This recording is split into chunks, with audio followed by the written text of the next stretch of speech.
On parle régulièrement de nos jours de l'importance du mental chez les athlètes de haut niveau pour réaliser des exploits sportifs. Je m'appelle Sébastien Bruno-Durand, je suis préparateur mental et à l'initiative de ce podcast, parlons de votre mental. Mon objectif est d'aller à la rencontre d'athlètes, mais aussi d'artistes, de chefs d'entreprise, de managers, d'étudiants et diverses professions pour les interroger sur les ressources psychologiques qu'ils utilisent au quotidien pour être performants dans leurs projets et bien dans leur basket tout au long de l'année. Vous pourrez découvrir des invités qui nous parleront de leur parcours, de leur définition du mental, des ressources psychologiques qu'ils utilisent pour développer confiance, motivation, détermination, gestion des émotions et des échecs et surtout leur capacité à rebondir, toujours aller plus haut, plus loin en restant positif. À votre tour, vous pourrez expérimenter leurs recettes dans votre quotidien pour booster votre mental. Allez, c'est parti, parlons de votre mental avec notre invité du jour. Salut Agnès. Salut Sébastien. Écoute, je te remercie d'avoir accepté l'invitation pour nous parler sur le podcast Parlons de votre mental. Et écoute, j'ai envie de te dire bienvenue et si tu peux un petit peu nous parler un peu de ton parcours. Ok, merci déjà pour ton invitation, ça me fait super plaisir pour plusieurs raisons parce que je suis sportive aussi et que voilà, le mental ça me parle beaucoup et aussi parce que je pense que le mental ça peut s'appliquer à plusieurs domaines et aussi parce que je suis podcasteuse et que j'adore les podcasts, je suis très friande de podcasts donc ça me fait super plaisir d'être invitée dans ton podcast. Bon, c'est super. Alors du coup, tu pourras m'inviter dans le tien à l'occasion. Exactement. Je note. Et du coup, avec qu'est-ce qui t'inspire ton parcours là, à ce jour? Alors, mon parcours, il est, je sais pas s'il est classique, mais en tout cas, moi je viens du milieu de la santé, j'ai fait des études de pharmacie, je viens d'une île, une petite île dans la Caraïbe qui s'appelle la Guadeloupe, et je suis venue à Paris pour faire mes études de pharmacie. Puis j'ai testé plusieurs domaines, plusieurs filières. J'ai commencé dans l'industrie pharmaceutique où j'ai pu travailler quelques mois chez L'Oréal en tant que chef de projet développement des produits pour la beauté de la peau, en tout cas de la branche complément alimentaire. Et puis ensuite, la division pour laquelle je travaillais avait prévu de me garder, mais ils ont décidé de restructurer, de fermer. Donc j'ai dû me poser des questions de ce que je voulais vraiment faire. En tout cas, il y a eu pas mal de cheminements qui m'ont conduit à prendre la direction que j'ai prise, qui est celle d'exercer mon rôle de professionnel de santé et d'entreprendre dans le sport en tout cas. Voilà. Avec le recul, de quoi es-tu le plus fier aujourd'hui? Avec le recul, je suis fière d'avoir créé ma marque de soins sportifs qui s'appelle Laboratoire Natillé parce que ça a été, comme je le dis, ça a vraiment bouleversé ma vie de femme, de sportive, de Guadeloupéenne, de pharmacienne. Ça m'a vraiment, ça a bousculé tous les codes que je pensais avoir. Ça m'a fait mettre le doigt sur mes valeurs profondes. Et du coup, c'était pour moi la chose la plus belle que j'ai pu accomplir jusqu'ici et qui m'a vraiment ouvert les yeux sur le monde, quoi. Je suppose que ça n'a pas dû être chose facile. Pas du tout. C'est vraiment des montagnes russes en fait. L'entrepreneuriat, c'est à la fois, c'est un cocktail de sensations qui est indescriptible parce que franchement, même quand j'en entendais parler, je m'imaginais pas ce que j'ai vécu en fait.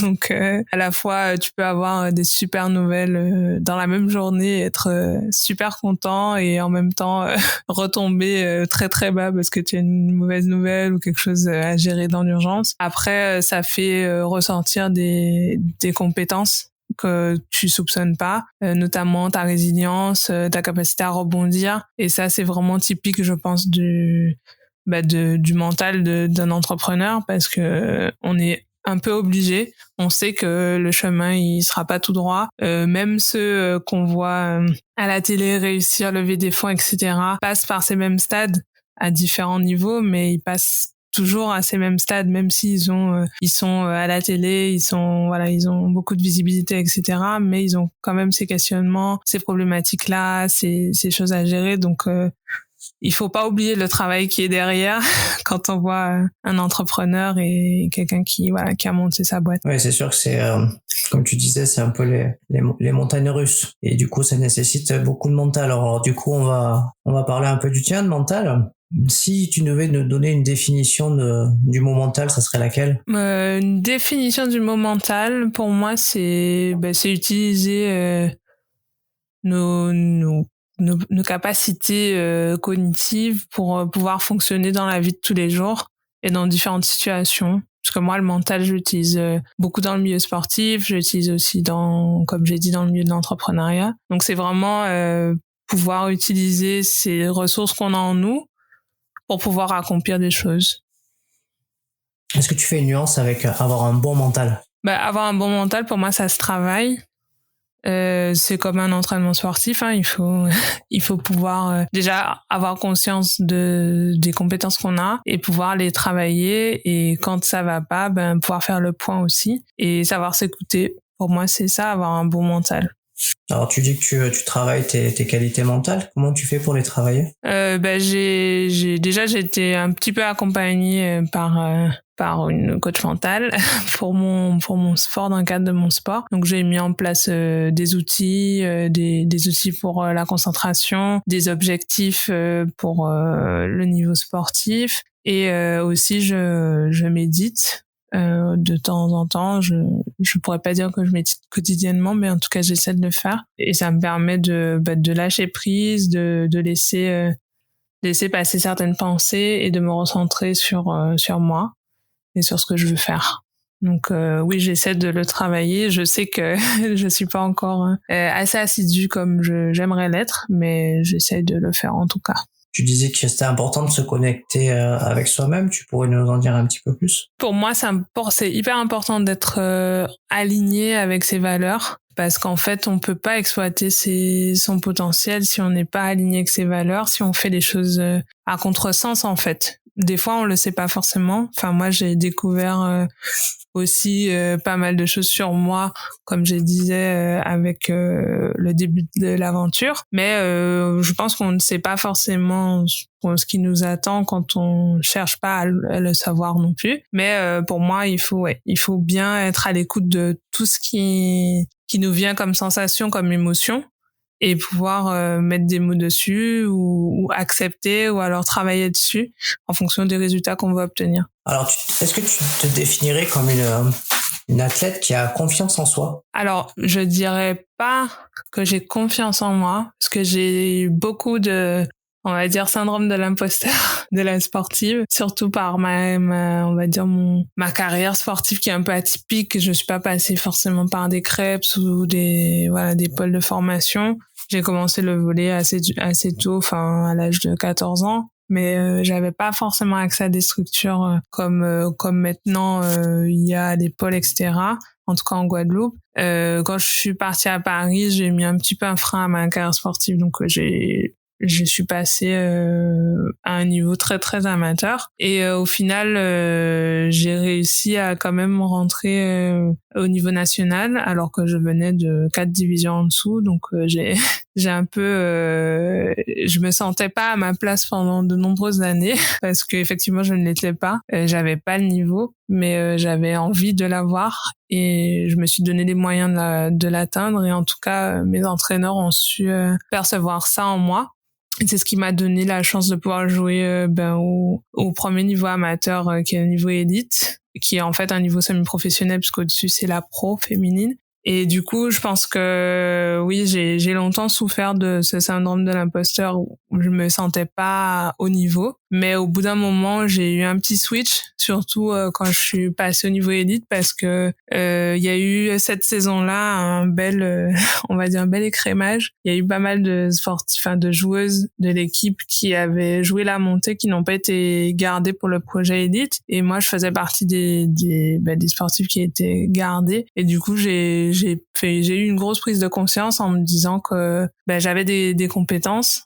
Et il fallait que j'arrête de m'excuser d'être là, parce que de toute façon j'étais là et j'avais été choisie, et j'aurais pu ne pas faire partie du projet.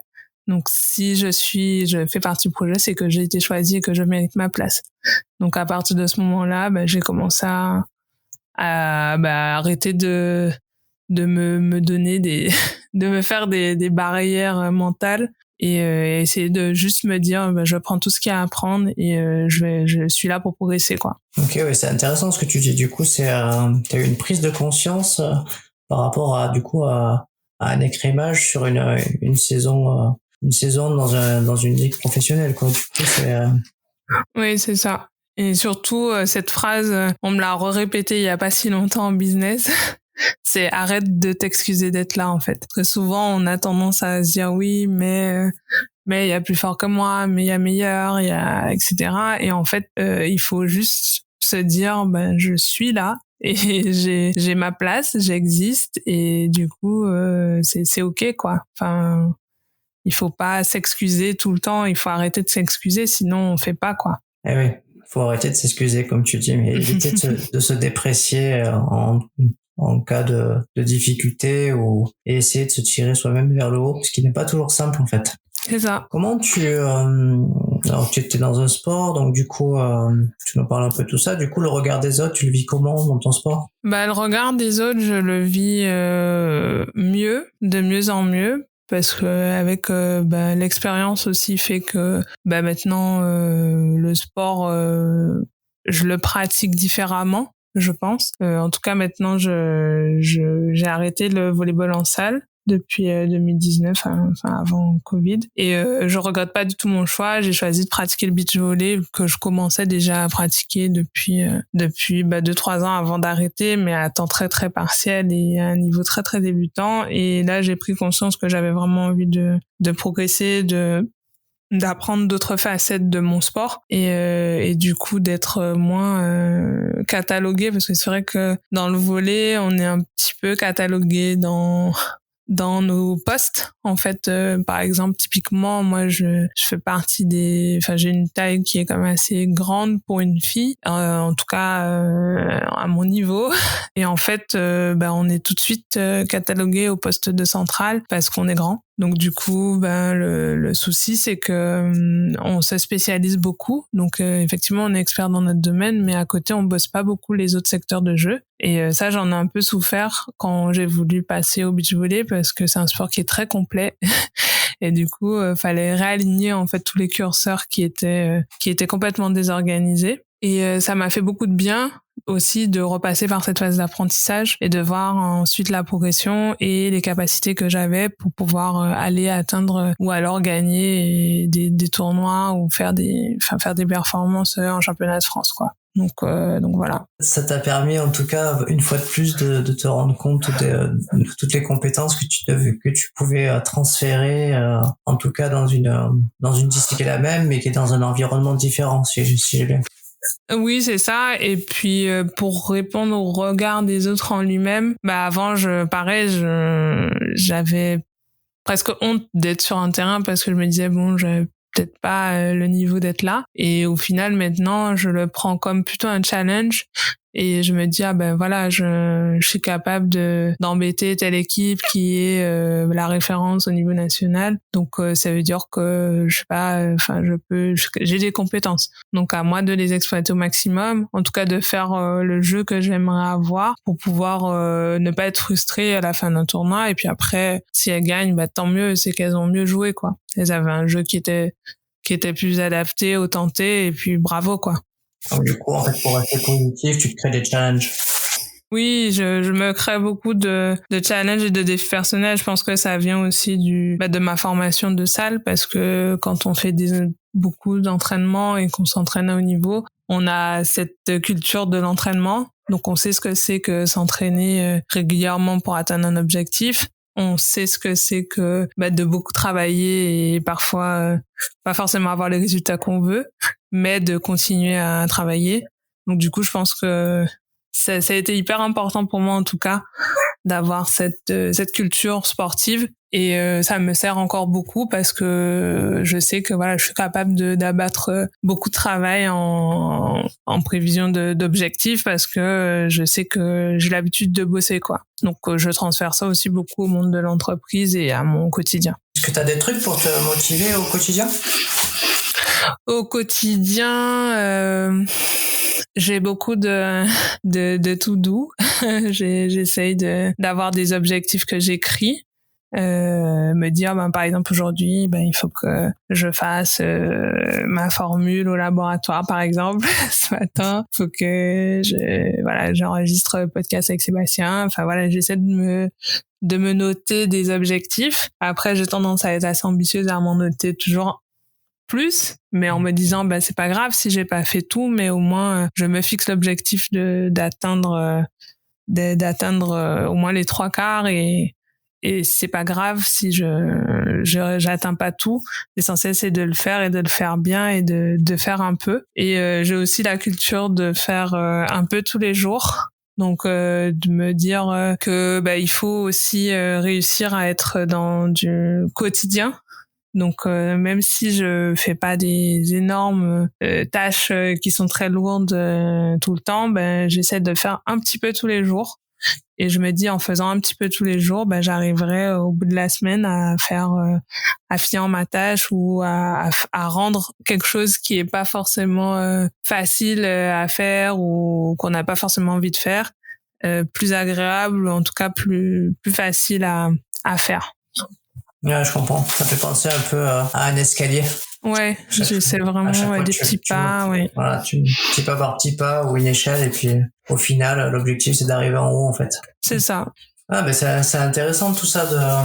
En tout cas, ça permet en tout cas de étape par étape d'aller vers un objectif, et quelle que soit la vitesse à laquelle on va, l'objectif finalement c'est de le réaliser, quoi. C'est ça, tout à fait. Et de le réaliser en accord toujours avec mes valeurs et ma manière de faire, quoi. Le but est pas de le faire. Je suis plus dans l'étape faire pour faire, en fait. J'ai plus envie d'être dans cet état d'esprit qui m'a longtemps suivi. Et je me dis, si on fait des choses et on le fait sans sens, et on le fait mal, et on le fait vite juste pour dire ok j'ai fait, c'est pas ce qui me convient, quoi. Donc je préfère faire à ma manière, en accord avec mes valeurs profondes, prendre le temps s'il faut prendre le temps, mais au moins je serai 200% satisfaite du résultat, quoi. Je comprends. Tu parles de tes valeurs profondes, hein, tu pourrais nous en citer quelques-unes? Oui, dans mes valeurs profondes, il y a la bienveillance, il y a le respect de l'autre, il y a je suis profonde intolérante à l'injustice. C'est marrant, on parlait de justice juste avant de débuter l'enregistrement, mais ouais, j'ai du mal avec l'injustice, peu importe le domaine.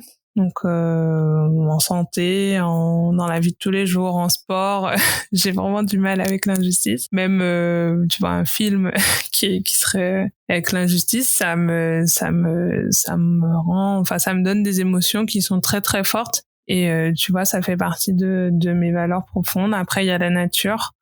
Parce que pour moi c'est très beau, la nature, et il faut la respecter parce que on vient de là. Il y a plein de choses qu'on sait pas encore. Pour moi, on doit cohabiter et on doit le faire intelligemment. Donc je sais qu'il y a beaucoup de tendances en ce moment et beaucoup de gens qui parlent de nature, d'éco-responsable, de choses comme ça. Moi je le suis depuis très très longtemps, sans forcément me mettre d'étiquette.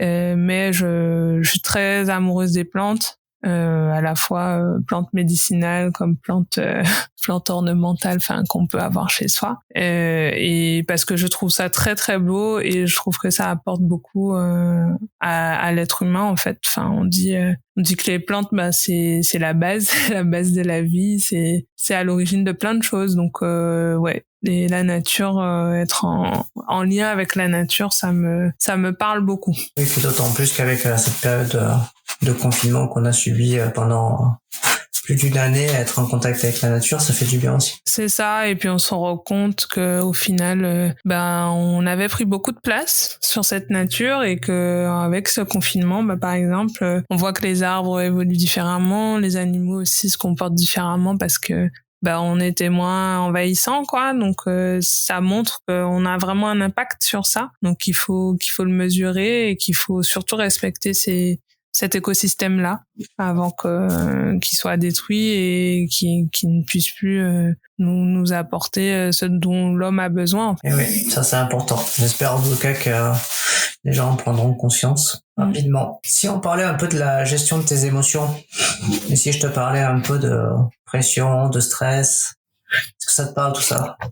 Oui, ça me parle forcément. Déjà, comme tout être humain, on est régi par ces émotions-là. Mais c'est vrai que déjà entreprendre, ça m'a fait monter un peu mon niveau de stress parce que j'étais pas forcément quelqu'un de stressé à la base. Parfois, il y a de quoi stresser, mais c'est pas forcément une réaction négative. Je pense qu'il faut encore une fois, tu peux voir, je suis quelqu'un d'assez positif. En tout cas, j'essaye de toujours chercher le côté positif et la gratitude en fait dans les actions qui nous arrivent, parce que pour moi, si ça arrive, c'est pour une raison, et il faut plutôt se dire qu'on va essayer d'apprendre de ce qu'on vit plutôt que de le subir et de dire c'est la fatalité, regardez ce qui m'arrive quoi. Enfin moi j'ai un peu du mal avec cette mentalité d'échec. Je suis plus sur on a vécu quelque chose, c'est comme ça, mais il faut en tirer des leçons.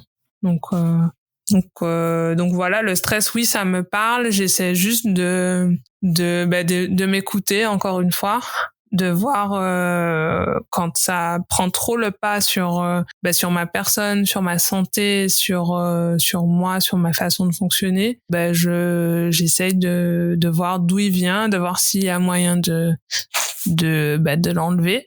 Parce que c'est bien beau j'ai beaucoup par exemple, de patients qui me disent oui, je suis très très stressée, mais bon, j'y peux rien, c'est mon travail, etc. Au final, moi, je suis pas dans cette optique-là, quoi. Je me dis, si ça te met dans un tel état où t'es au point que t'endors plus, tu n'arrives plus à faire ton travail comme tu veux, ça impacte beaucoup ta vie personnelle, tu as des eczémas, tu as des pathologies, c'est invalidant. En fait, il faut réfléchir plus que sérieusement à changer de travail, quoi. Et ça relève du cadre de l'urgence et pas de la fatalité, quoi. Donc pour moi, il faut encore une fois écouter son corps. C'est pour ça que je suis très attachée au bien-être et que j'entreprends aussi dans ce domaine-là. C'est parce que pour moi, il faut on a arrêté d'écouter ses sensations, on a arrêté d'écouter son corps et on était dans l'action. En fait, il fallait faire, avoir des résultats, avoir des performances, gagner, etc. Mais au détriment de nous, de nos sensations, de nos émotions par rapport à ça. Est-ce que gagner, ça me procure une émotion positive? Est-ce que c'est important pour moi? Est-ce que j'ai vraiment besoin de gagner? Enfin, tu vois, tous ces trucs, pour moi, c'est important d'avoir ça en tête et de le faire pour les bonnes raisons, parce que si on ne fait pas pour les bonnes raisons, encore une fois, on va s'épuiser et on aura des résultats qui seront peut-être pas ceux qu'on attend, quoi. Bon, finalement, oui, tout ce que tu me dis, tu serais plus disposé à bien gérer le stress positif qui te motive que l'autre, en tout cas. Oui, oui.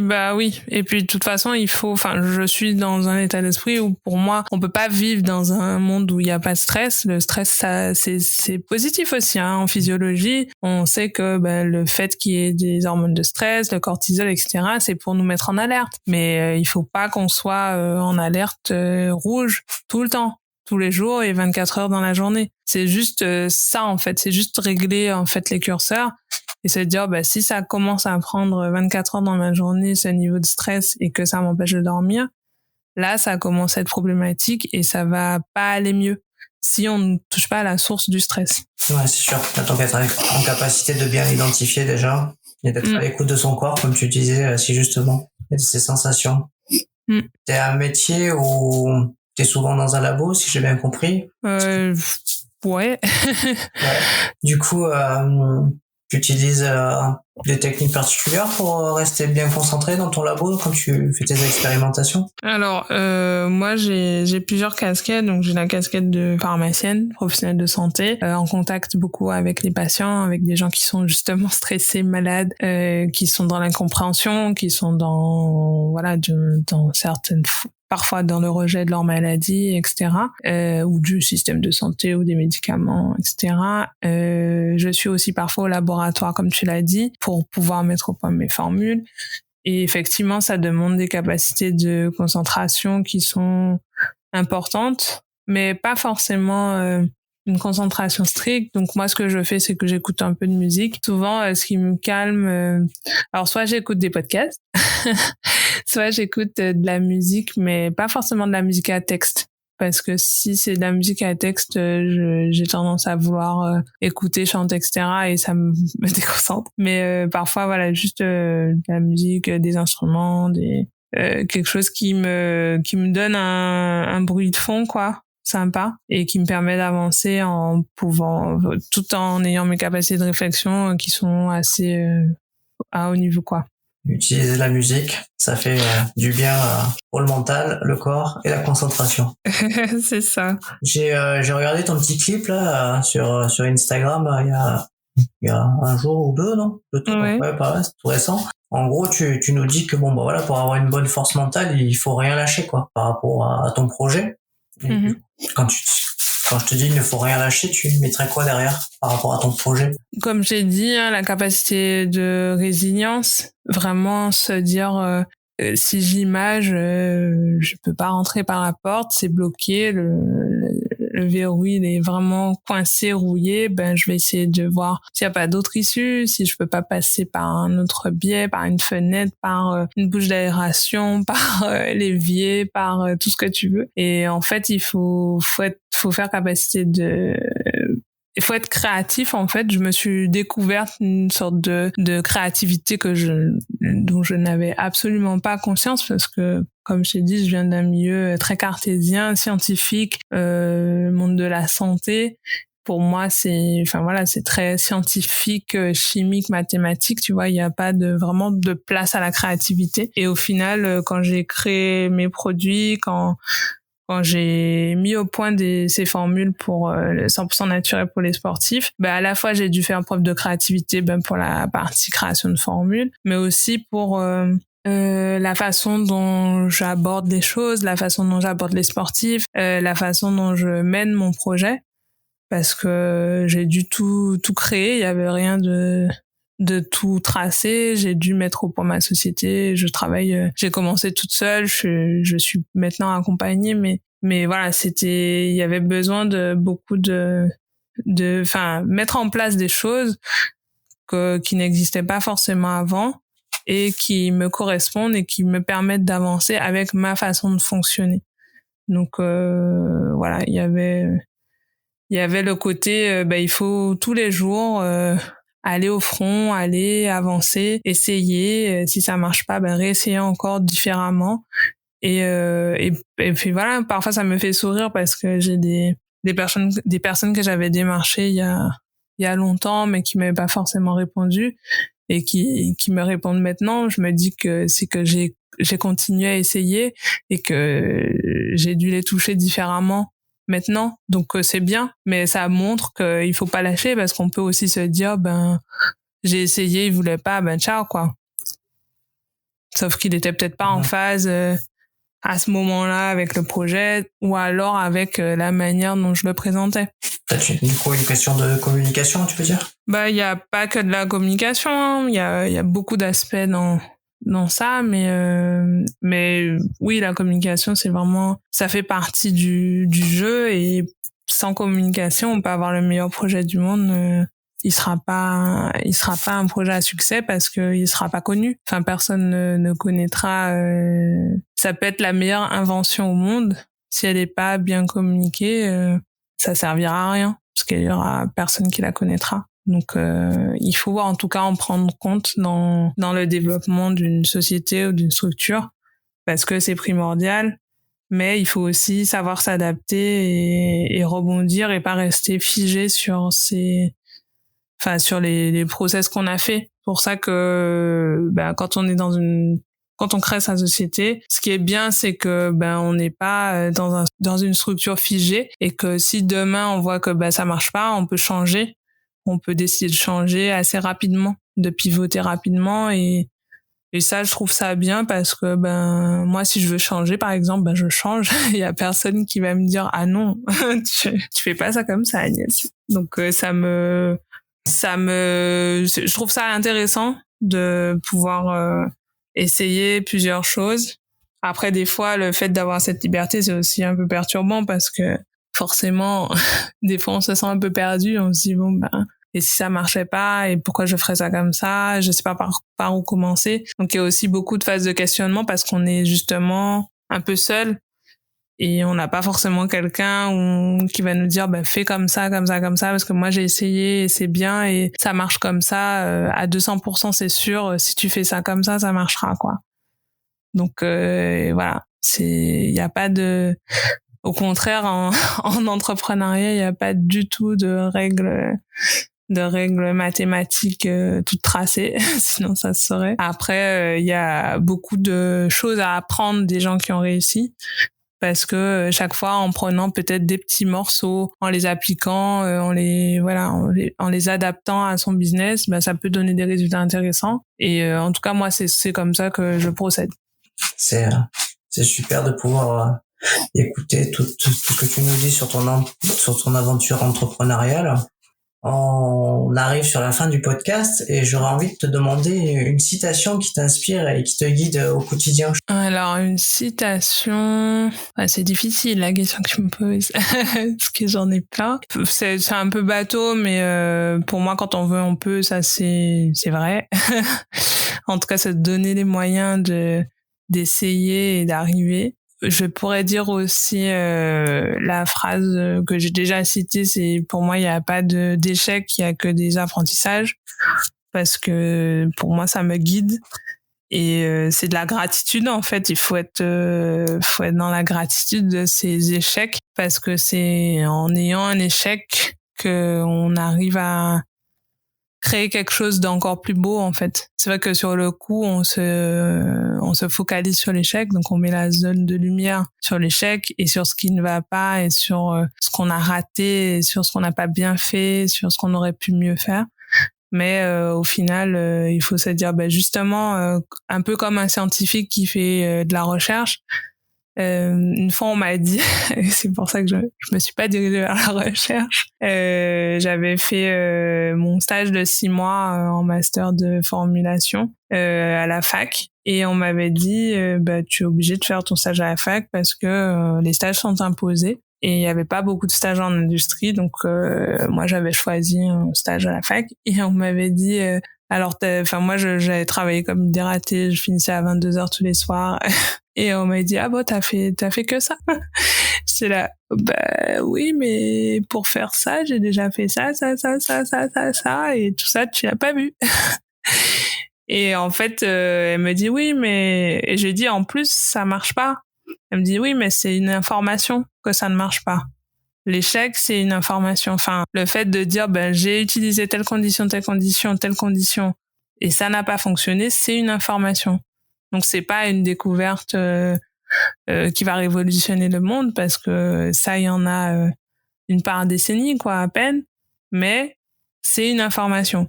Et du coup, dans la recherche scientifique, il y a beaucoup de choses qu'on ne trouve pas, sur lesquelles on publie, parce que ça reste de l'information. Donc voilà. Cette information, elle peut aider à trouver des choses ensuite. Exactement. Et oui. En tout cas, voilà, du coup, Agnès, je te remercie pour avoir du coup accepté de nous donner un peu de ton temps si précieux pour le podcast Parlons de votre mental. Et je te souhaite en tout cas une belle réussite dans ton projet avec Natillé. Et j'invite en tout cas tous les gens qui écouteront ce podcast à aller en tout cas sur Ulule pour soutenir ton projet.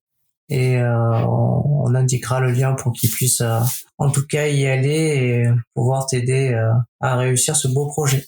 C'est gentil, merci à toi, merci pour ton temps, merci pour ton écoute, ta bienveillance, et merci de m'avoir invité, c'est vraiment un honneur, et comme je le dis en tant que podcasteuse, ça fait toujours plaisir parce que j'aime beaucoup ce format, donc bravo et continue à en faire. Merci beaucoup Agnès. À très bientôt. Salut Sébastien. C'était Parlons de votre mental. votre podcast pour explorer les ressources psychologiques et outils de préparation mentale utilisés par nos invités, qui j'espère t'auront inspiré pour les expérimenter dans ton quotidien. Si toi aussi tu souhaites partager tes expériences et comment tu t'y prends pour booster et muscler ton mental, n'hésite pas à me contacter. Et si tu as apprécié ce podcast, je t'invite à le liker, laisser un commentaire et à le partager.